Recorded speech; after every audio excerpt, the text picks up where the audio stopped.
സണ്ണി ജോസഫിന്റെ പ്രതികരണം, KPCC അധ്യക്ഷന്റെ പ്രതികരണം. 10,000-ന് മുകളിൽ ഭൂരിപക്ഷത്തിൽ ജയിക്കും. ഇന്നലെ പാലക്കാട് വോട്ടിന് പണം കൊടുത്തു എന്ന് പറഞ്ഞൊരു വിവാദം വന്നിട്ടുണ്ട്. അതിൽ KPCCയുടെ ഒരു പ്രതികരണമായിട്ട് ഞാൻ ഇന്നലെ കൊടുത്തിട്ടുണ്ട്, പേപ്പറിലുണ്ടല്ലോ. അല്ല, എന്താ പറയാനുള്ളത്? അത് നമുക്കറിയാലോ, ജനാധിപത്യത്തെ കശാപ്പ് ചെയ്യാനുള്ള ശ്രമം പണാധിപത്യമായിട്ട് അത് മാറാൻ പാടില്ല.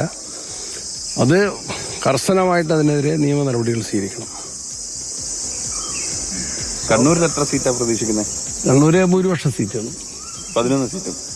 അത് അത്രയും പറയോ? ഞാൻ പറയോ?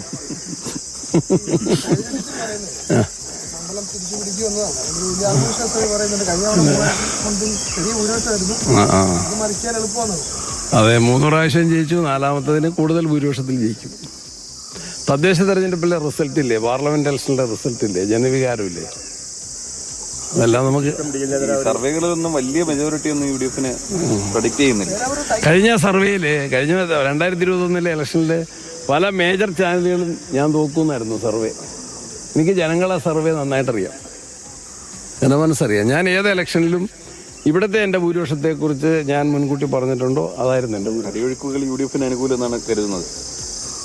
എല്ലാ ഒഴുക്കുകളും, അടിയെല്ലാം, മുകളിലത്തെ ഒഴുക്കും അടിയിലെ ഒഴുക്കും എല്ലാം നമുക്ക്. ഏറ്റവും അവസാനമായി CPM-ന്റെ ഭാഗത്ത് ഈ പറയുന്ന വയനാട് ഫണ്ട് നികേഷ് കുമാർ ഉൾപ്പെടെയുള്ളവർ ഇന്നലെ പോലും അതെ, നികേഷിനെതിരെ ഞങ്ങൾ കേസ് കൊടുത്തിട്ടുണ്ട്.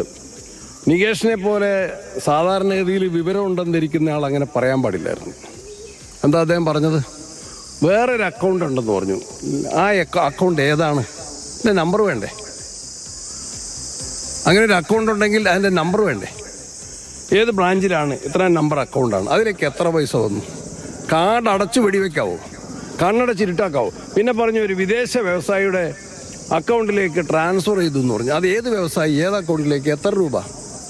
ഇതൊക്കെ തെരഞ്ഞെടുപ്പിൽ ശബരിമല കൊള്ള, അയ്യപ്പ സംഗമത്തിൻ്റെ പേരിലുള്ള വൻ തട്ടിപ്പ് വെട്ടിപ്പ്, അതിനെ മറച്ചു പിടിക്കാൻ ഈ വിഫല ശ്രമങ്ങളൊന്നും വിലപ്പോവില്ല. ജനങ്ങൾക്ക് നന്നായിട്ടറിയാം. ഞാൻ കൃത്യമായിട്ട് പറഞ്ഞതാണ്, വയനാട് ഫണ്ടിൽ എത്ര പൈസ കിട്ടിയോ അതിനേക്കാൾ കൂടുതൽ പൈസ KPCCയുടെ സ്വന്തം ഫണ്ടിൽ നിന്ന് ചെലവ് ചെയ്തിട്ടുണ്ട് എന്ന് ഞാനിവിടെ കണക്കുകൾ സഹിതം എൻ്റെ വീട്ടിൽ വെച്ചാണ് മാധ്യമങ്ങളോട് പറഞ്ഞത്. അതിനെ കണ്ണിക്കാൻ ആർക്കും സാധ്യമല്ല. ഇപ്പോൾ അവർ ഉണ്ട് കളിക്കുക.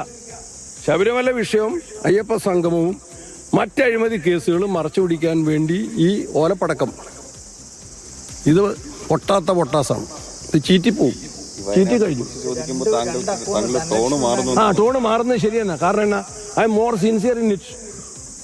സത്യമേ ഞാൻ പറയാറുള്ളൂ, രാഷ്ട്രീയത്തിൽ സത്യം പറയാറുള്ളൂ. അങ്ങനെയാണ് ആ പൈസ കണക്ക് പറഞ്ഞെടുത്ത് നികേഷിനെ പോലത്തെ ഒരാൾ ഞങ്ങൾ നടപടി തന്നെ സ്വീകരിക്കും.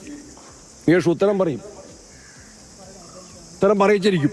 2 അക്കൗണ്ട് ധനലക്ഷ്മി ബാങ്കും ഫെഡറൽ ബാങ്കും ഉണ്ടായിരുന്നു എന്നാണല്ലോ, അത് അങ്ങനെ തന്നെയല്ലേ? അല്ല, അദ്ദേഹത്തിന്റെ സ്റ്റേറ്റ്മെന്റ് നിങ്ങൾ വായിച്ചോ? ആ സ്റ്റേറ്റ്മെന്റിൽ എന്തെങ്കിലും അർത്ഥമുണ്ടോ? ഏത് അക്കൗണ്ടിലാണ്, എത്ര പൈസയാന്ന് പറഞ്ഞിട്ടുണ്ടോ? ഇതിനെ ഞാൻ പറഞ്ഞ കാർഡ് അടച്ചു വെടിവെക്കുന്നു. ഞാൻ ആ വിഷയത്തിലേക്ക് കടക്കുന്നില്ല, കാരണം അതല്ല ഇവിടുത്തെ റിലവന്റ് പോയിന്റ്സ്. സുധാകരനുമായി ബന്ധപ്പെട്ടുകൊണ്ട് അദ്ദേഹത്തിന്റെ ഫേസ്ബുക്ക് പോസ്റ്റ് വായിച്ചില്ല? ഉണ്ടെങ്കിൽ വായിക്കണം.